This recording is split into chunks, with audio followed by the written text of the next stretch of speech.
It is game week. Or is it? Well, there is a college football game on Saturday. Florida State and Georgia Tech will be playing in Dublin, Ireland. But that's the only college game on the slate this week. So should we be thinking about this as the opening week of college football? Or is it just a one-off? What about the Sooners and the Cowboys openers? OU starts on a Friday. OSU opens with a 1 p.m. game. Have you checked the weather forecast? I'm going to talk about that and much more with Tulsa World columnist Berry Tramel on the Jenni Carlson Show. But before we get to that, I want to thank Visit Stillwater for sponsoring my coverage of college football this season. If you're headed to Stillwater for a game this year, you're going to want to head to visitstillwater.org. They can help with restaurant and hotel information, as well as events happening during game weekends. So head over to visitstillwater.org today. I also want to encourage you to subscribe. First to my YouTube channel, at Jenni-Carlson. Just hit that subscribe button. It's easy, it's free, but it helps me a bunch. Then I hope you'll subscribe to my website, Beyond the Box Score. You can subscribe for free there too, or if you want to support my work, you can do that starting at $8 a month. I hope you'll consider subscribing, no matter what level, at jennicarlson.substack.com. Well, Barry, it is opening week, or not. We've got one game for college football this week, Florida State, Georgia Tech. Are you thinking about this as opening week or not? Well, I'm going to take a cue from our high school friends who I thought, ingeniously came up with the week zero concept, which is you can play an early game and not everybody will, and we're not going to call it week one because of the majority type situation, but enough teams play. So, in the past few years, we've had 4 or 5 games on this week zero. So I think I'll call it week zero.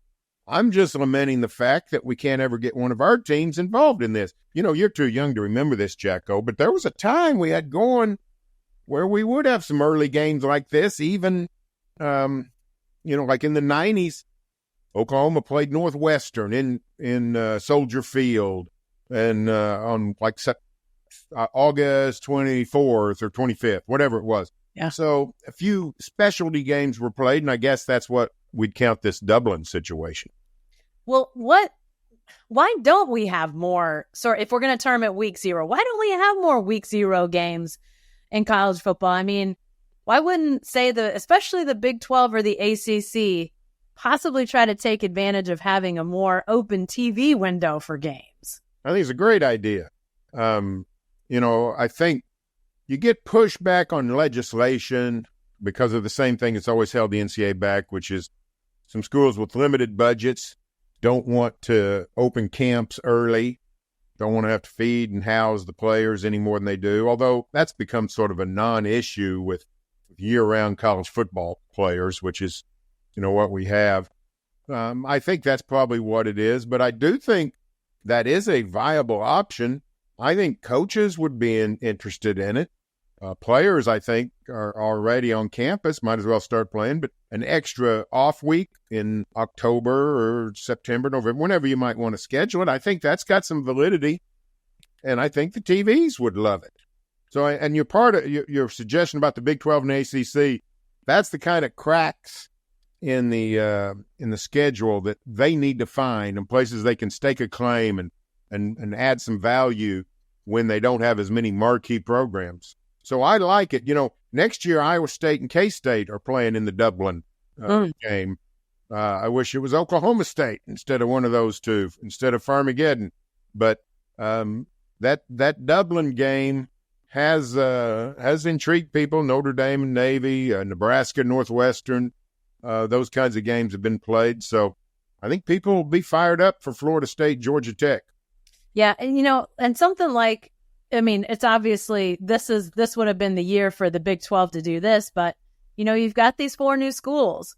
Why not roll out 2 games, 4 games, don't have them play each other, have them play another conference foe. That would be an eye-opener. People would be paying attention to the Big 12 if they said, hey, we're going to have Colorado play K-State this week. We're going to have Arizona play Texas Tech this week. I mean, those people sit and watch that. That could be, anywhere from 2 to 4 game windows the Big 12 could really take advantage of. Yeah, I think that would have been a great idea. I tried to get Brett Yormark, and he liked the idea to start the 23 season with the 4 newcomers, Brigham Young, Cincinnati, Houston, UCF, against legacy Big 12 members. He liked the idea, but, I don't know that anybody on the football level wanted to sign off on it. But that's the kind of things you need to do. Promotion. If you that's something you could do next week. But week 0 is even better. Yeah, I'm all for it. Now, one thing we do have, and I don't, it's getting so dang hot. What was it in Oklahoma City yesterday? 105, Jacko, I think. I think it was 107. I saw. Oh my goodness! So terrible. At some point, we got to start thinking about that, and especially can't be playing day games. I mean, when we get to Norman and Stillwater here, on opening week, we need a relief from the weather. We can't be having any of this 105, 107 stuff. But it's hot anytime in August, so I do think marketing is an issue here, and I do think it's something that they need to do. And for whatever reason, the National Football League does not want to start on Labor Day weekend. They want to give that massive weekend to the college game, and the college game is been fine. So anything before the Wednesday or Thursday after Labor Day is open range for the colleges. I'd take as much advantage of that as possible. Yeah, and the thing about the Big 12 is they've expanded to the point now where they've got some spots where hot temperatures aren't a concern. You can play in Provo, Utah. You can play in Salt Lake City. You can play in Boulder. You can even play in Morgantown, West Virginia, and probably escape it a little bit. Yeah, that's good. Yeah, that's exactly right. And, the nights aren't terrible. So get some night games. Big 12 after dark. Big 12 after dark. You could play some late night games. Get that 9:30 Central window kicking off early. A week or two early. So yeah, a lot of options when you have this big of a conference. So take advantage of it. I'm with you. And by all means, getting people to Ireland, I think, is fantastic. So kudos to the Wildcats and the Cyclones. You just want to go to Ireland. I want to go to Ireland. Go to Ireland. I understand. You mentioned a second ago, OU, OSU. Obviously, we're still a week away from the true opening week 1. OU deciding to open against Temple on a Friday. Are you thumbs up or thumbs down on the Friday game, Barry? Oh, I'm okay with it. The reason I'm okay with it is I'm pretty sure it was going to be a day game if the Sooners had played on Saturday. We saw that with that Houston game when they played on Sunday night. I think it's 5 years ago, 2019. So I think it's not ideal. It infringes on the high schools, although it's week 0 in the high schools. So the high schools have gone non-traditional in creating this logger jam, and so have the colleges by playing on a Friday night. I was just talking over in Tulsa, Bixby and Owasso, 2 of the premier programs, play that Friday night, and it's a huge game. They're open for a massive crowd. I tend to think they will still get a massive crowd. It is Temple. They're not playing, LSU. They're not playing Michigan. They're playing Temple. Kickoff at 6, over by 6:20 kind of game. So I think if you really want to see really good football, I think you'd probably go to Bixby Owasso. On the other hand, the playing at 6 o'clock, whether you're at Owen Field in Norman or whether you're in Tulsa County at one of the high school cathedrals, it's going to be so hot on August 30. You might just stay home no matter which game you were going to go to. So I don't think it's ideal, and I don't think OU would do it except on a season opener like this. Joe Castiglione told me back in the spring when this was announced, he said, this would be not something we'd do, first or second, third week of the high school season, but it is week 0. It affects a relatively small percentage of the schools So they thought it was worth it. And I can tell you the fans, I think, appreciate it because an 11 a.m. or even a 2:30 kick on September 31st is just not very tenable. Yeah, we're going to talk about midday kickoffs in a second. Yeah. Also, Joe Castiglione in a second. But I know OU people might not like to think of it in these terms, but OU is kind of following an OSU model for Labor Day weekend here. We've seen Oklahoma State and Mike Gundy go to Friday games with their opener, gives them a longer week before that second game. But it also allows students to go to the game, fans to go to the game, and then to have the Labor Day weekend. I don't know if this is necessarily a question of getting fans to OU. I mean, that's never been a problem for OU football, for the last quarter century, but this is kind of following that. Do you sense fans will enjoy this? I mean, like you say, there are a few high school considerations, but is this the type of thing that if it goes great, maybe OU tries to do it on a regular basis? Well, I doubt they want to do it on a regular basis, but I do think it could go great because you're right. It does create a better weekend experience for the fans. Whether let's say you're a college kid from Dallas or Abilene or wherever. If you got a Saturday afternoon or a Saturday night game and you want to go to the game, you want to be a proud student, all that kind of stuff. Well, the game's over. Let's say it's a night game. Game's over at 10 o'clock on Saturday. You're not going anywhere. So then all of a sudden, got to leave Sunday morning, be back Monday night. That's not much of a weekend. No. But if you can leave Saturday morning, be back Monday night, that's a packed full weekend. So I think there are things to like about that. I also think it creates a good weekend for just regular fans. Oklahoma is a lake state. Lots and lots of Oklahomans enjoy spending holidays at the lake. If you're a season ticket holder in Norman or Stillwater and you got a ball game on Saturday or Saturday night, getting to the lake for Labor Day weekend is not as appealing because of the short time frame. Play on Friday night, Thursday night, like what OSU's done quite a bit, you can have yourself a pretty good weekend. So I think it appeals to those fans. And like I said, the idea of playing at night is maybe the best because you just don't want to sit out in that August sun any more than you have to. No doubt. Speaking of Joe Castiglione, you mentioned him a second ago. They did open on Sunday a few years ago, now opening on Friday for years, Barry. We've heard that OU wanted no part of non-Saturday games. Are we to assume Joe C got abducted by aliens or what is happening here? Well, you know what? I really think, OU was adamant. We're not playing on a weekday. Now, Sunday was different, but a weekday. But a couple of things happened. The Sooner administration agreed to let out school on Friday. So employees, I think, are getting off at noon on Friday. They want to clear the campus for the incoming hordes because you got to put all those cars somewhere. And the other thing is, I think, Joe, this was two evils going at it. The bane of OU's existence, if you're an athletic administrator, has been those 11 a.m. kickoffs.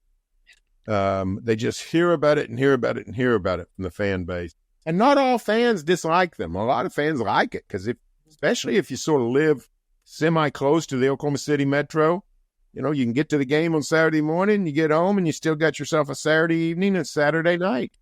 And it works okay. But the majority of fans don't like the atmosphere. They don't like the pregame, having to get to campus at 9 a.m, those kinds of things. It's great for writers with a deadline, but I have to say, the atmosphere is not as good as a night game. So I understand, all those different takes.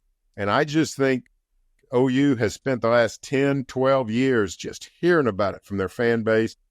And they seek solutions. And this was one of the solutions. I think a Friday night game it's not a necessary evil, but it was sort of a tonic that they could swallow. So they'll see how it goes. They won't do it often, but I think they are open to it on occasion now. Well, I know from our perspective, it's great because we can go to both. We can see OU play on Friday, OSU play on Saturday. But as you said, day kickoffs the first week or the last weekend of August, Labor Day weekend, are not exactly all that exciting for fans, but that's what OSU gets as they get ready to open against South Dakota State. More traditional Saturday, but they're kicking off, Barry, at 1 p.m. I almost don't want to think about the temperatures that we're going to be enduring, but let me just ask you this. Why? Why the 1 p.m. kickoff? Well, it's because OSU collectively and individually, Mike Gundy, fears the Jackrabbits. You schedule yourself at South Dakota State, and you got to think, well, that's the one game we can control. That's the one game we can get an automatic victory. And then lo and behold, South Dakota State turns into a national power on the 1AA level. They won 2 straight football championship series national titles. That's the FCS. That's Division 1AA. It's the division with 63 scholarships instead of 85. It's the it's the Division 1, the low majors. When we say mid majors and you talk about low majors, this is them. But South Dakota State is not a typical mid major. Low major. They're not a typical 1AA program. North Dakota State, I think their arch rivals I think the Bison have won, I think it's 7 of the last 11 national titles. And then South Dakota State's won the last 2. I just happened this morning to scroll down the administrative staff directory of South Dakota State, and it looks like a Division 1A program in terms of how many medical personnel, how many communication people, how many assistant coaches, all those things. This is not a threadbare organization. OU's opening with Temple. I think South Dakota State would clean Temple's clock. And Mike Gundy, I know, Mike's pretty placid in interviews, just sort of folksy and, that kind of thing. I'll bet he's hit the roof in private meetings with OSU administrators saying, why did you schedule these guys? And what you've got at the end of the day is South Dakota can get hot. You're from northern Kansas. It's not tropical. It's not, the summers aren't 73 and breezy. It gets hot. And it gets hot in South Dakota, but it doesn't get this hot. No. It wasn't 106 yesterday in South Dakota. So I think Mike Gundy's trying to burn him off. I think he's trying to win this game in the first quarter, get these guys overheated and everything else. I think he's saying, let's play at 1:00. We'll practice in the heat of the day and see if they can keep up. And to me, it's a sign of respect. Yeah. For South Dakota State that Gundy wants to play in the heat of the day. I actually asked him about this 1:00 kick last week, and he said it was above his pay grade. To which I say, whose pay grade is higher than yours, my friend? I'm not buying that, Barry. You're not buying that, are you? Who's above his pay grade? Who gets paid more? What state employee gets paid more than Mike Gundy? I think Venables maybe. So, did Brent Venables make this decision? For crying out loud. It's above his pay grade.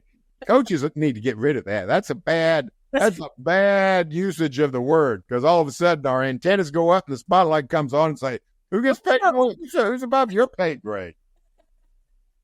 You were talking about temperatures, and I looked as we tape here on Monday, the high in Brookings, South Dakota, where our good friend the Jackrabbits are, the high will be 82 degrees. And why that sounds heavenly here, the high Tuesday is only 70 in Brooklyn. Oh man. It's nipping a little here too, but basically we're talking about a 20-degree difference. And that's probably about right. Yeah. What's going on this summer. And I don't know, we'd need to get the biologist to tell us how much of a difference that makes. But OSU's a team with quite a bit of depth. It's not a superstar-laden roster, but they got a lot of depth. Yeah. So I got to believe, be rotating a lot of the linemen in and out, a lot of the receivers, whoever. And, the one thing about 1AA programs, they don't have the depth of the 1A programs. So, yeah, I think that's a massive advantage for OSU, and I'm just I'm hard-pressed to see where the Jackrabbits can be the threat that Gundy fears they might be. Yeah. But they do have a spectacular program. Gundy used to say when they brought Brigham Young into the league, he said, "Well, that's a Power 5 program. They just didn't happen to be in a Power 5 league." Yeah. I think we can say the same thing about South Dakota State. That's a Division 1A program. They just happen to be in 1AA. Yeah. By the way, long-term forecast says the highest high in Brookings before the Jackrabbits come south for that game is 87.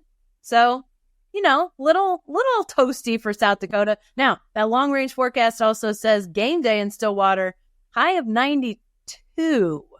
So, not the 107 we've seen here recently, but still, it's gonna be an adjustment that I'm not sure you can make. Especially the humidity, Barry. Let's be honest. We've had some humidity that I'm not sure they have in South Dakota quite like this. Yeah, and our humidity is not outlandishly bad. Go down to the Mississippi Delta and the Gulf Coast, see what that's really like. But we do have some pretty thick humidity at times, and it should trump what they've got up in the Dakotas. I gotta believe. Here's the deal. If it's going to be high of 92 on August 31, I'm not a gambler. I really don't know how the gaming deal goes, but I think if somebody said, here's a 92, you want to pass or play, I'm going to say, I'll hold. Give me 92 and I'll be happy right now. No doubt. Hey, last thing, these matchups, non-conference games, your war against bad non-conference games is well documented. Where do these opponents, the quality or lack thereof, where do they sort of rank on your frustration meter? Well, South Dakota State frustrates me because it's 1AA. I'm opposed to, in some ways, these are immoral games. I mean, this is like, I don't like fifth graders playing fourth graders. That doesn't really set well with me and that kind of thing. But South Dakota State's intriguing. Because they're not, just a team out there, trying to find their shoulder pads. I mean, they know what they're doing. They're really good. They got a great program, long time success. This will be a nice test for OSU. So I guess the way to say it is if you're going to play a lower level team, play one like this. Yeah. And of course, OSU would say, how about we just play South Dakota instead of South Dakota State? So, Temple is an unfortunate opponent for OU in that there have been times the Owls have been fairly competitive. Matt Rule coached there, 8 years ago, and did a nice job and got the Baylor job and did a very good job. And they've had some decent teams in the last 20 years, but they're not very good now. They haven't been very good. They don't have a lot of resources. Their facilities are not great.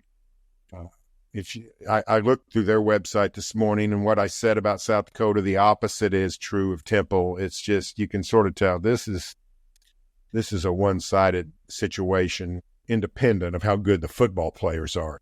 So that's an example of teams that nobody in the SEC, nobody in the Big 12, nobody in the Big 10 ought to be playing. Yeah. Temple doesn't even have its own football field. They play at Eagle Stadium. Mm-hmm. Crowds are 5,000, that kind of thing. This is an unfair fight. Most 1AA opponents like South Dakota State are unfair fights. Maine is coming to Norman, in November. I've stood on the very football field in Orano, Maine. Had my picture made by Trish the Dish. So I've been in their stadium, and it is an upgrade over what we've got down here at Norman High School. It is not. It would rank below several or many Oklahoma high school football stadiums. That's going to be that's not going to be a pretty sight. But that's just for now. That's what we've got. I'm hoping it changes, but for now, we're going to have to live with it. And I do say South Dakota State's an intriguing opponent. I will give it up to OSU for playing the Jackrabbits. Yeah, which Mike Gundy would say, we'll pass. Give me Temple. That's what Mike says. Send Temple down the road, up the road for Saturday. All right, before we let you get out of here, Barry, tell us what you got coming up in the Tulsa World. Well, we got our football preview coming Sunday, talking about the brave new world, most intriguing college football season, probably on record, if not since the forward pass was legalized in 1906. So the playoff expanded to 12. The super conferences have arrived. Oklahoma and Texas in the SEC. Big 12 with a bunch of OSU in the Big 12 with a bunch of strangers and a few old familiar faces. Just a crazy, crazy new time in college football. Great stuff. All right, check out TulsaWorld.com/sports for all of Berry's stuff. And hey, enjoy week 0, BT. I will try, Jacko. See you later. All right. Well, that's all the time we have for now, but please subscribe to my YouTube channel and my website, Beyond the Box Score. It's easy, it's free, but if you want to support my work financially, I'd appreciate that too. You can do that at jennicarlson.substack.com. Also, you can find this episode and all episodes of The Jenni Carlson Show on your favorite podcast app. If you like what you hear, please leave a review. Quick word of thanks to my video dream team, Jacqueline Musgrove and Michael Lane. Thanks for joining me, and we'll see you next time.